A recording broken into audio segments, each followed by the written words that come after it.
Good afternoon everyone, welcome back to a new blog. তোমরা আমার চোখ মুখের অবস্থা এখান থেকে দেখতে পাচ্ছ কিনা আমি জানি না। আমরা এই দিনেই গেছিলাম, বেরিয়েছিলাম স্পিতির দিকে। তো তারপরে আসার পর থেকে নিজের চোখ মুখের একদমই যত্ন করা হয়নি। -20 থেকে 40-তে চলে আসলে যেরকম হয় মুখের হাল ওরকমই হয়ে গেছে। তাই আমি আজকে এসেছি লেক আর্ট সেলনে। এখানে আমার চুল একটু কাটবো, বিকজ প্রচন্ড গরম। গোফ দাড়ি তো তুলতে হবে, ওয়্যাক্সিং করবো। তো চল আজকে দেখো কি কি হয়। এখন যেহেতু আমার পেটে খিদে, তাই ওখানে বাইরে দোকান আছে, সেই দোকান থেকে আমি আমার জন্য ডিম টোস্ট নিয়ে এসেছি। মোটামুটি এটাই আমার লাঞ্চ। এখন খাওয়া দাওয়া হয়ে গেছে।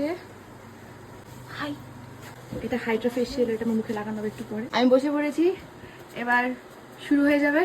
আর আমি একটু দেখতে সুন্দর হয়ে যাব। আমার আপার লিপসের হেয়ার গ্রোথ এতটাই ফাস্ট আর বেশি যে 15-20 দিন অন্তর অন্তরই আমাকে আপার লিপসে থ্রেডিং করতে হয়। বাট ফর আ চেঞ্জ প্রথমবার আমি এরকম পিল অফ ওয়্যাক্স দিয়ে থ্রেডিং করছি।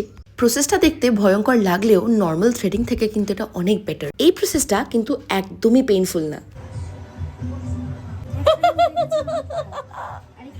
কি ভালোবেসতো এটা, হেভি।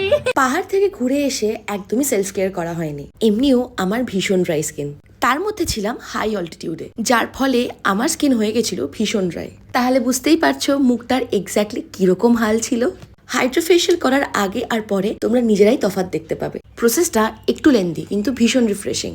হাইড্রা ফেশিয়াল বলতে পারো একটা অল ইন ওয়ান ফেশিয়াল। স্কিনটাকে ভীষণভাবে হাইড্রেটেড রাখে, তার সঙ্গে সঙ্গে স্কিনের ইনার গ্লোটা বেরিয়ে আসে। কথা বলতে বলতে হাইড্রা ফেশিয়ালের লাস্ট অ্যান্ড ফাইনাল স্টেজে চলে এসেছি। ফেসের মধ্যে একটা শীট মাস্ক অ্যাপ্লাই করে তার উপরে লাগিয়ে দেয় এই এলইডি মাস্কটা।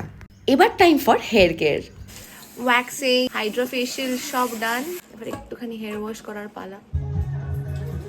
আর এদিকে পুনম দিদি স্টার্ট করলো একটা গোল্ড প্লেটেড জুয়েলারির ব্র্যান্ড ইটস শুভ্রাজ।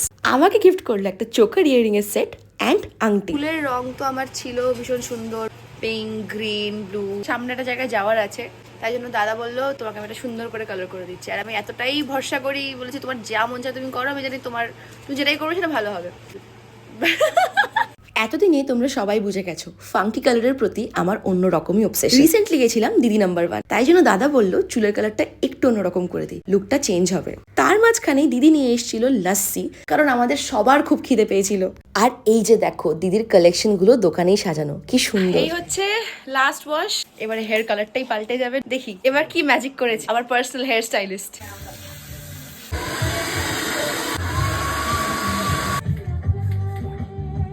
প্রত্যেকবারই তোমরা গ্রিন, পিঙ্ক এইসব দেখতে পাও। এবার for a change just simple blonde highlights করে দিয়েছে, অনেকটাই প্রথমবারের মতো। তোমাদের ওভারঅল কেমন লাগলো কমেন্ট করে জানি। এখনের জন্য টাটা, সবার সঙ্গে দেখা হবে নেক্সট ব্লগে।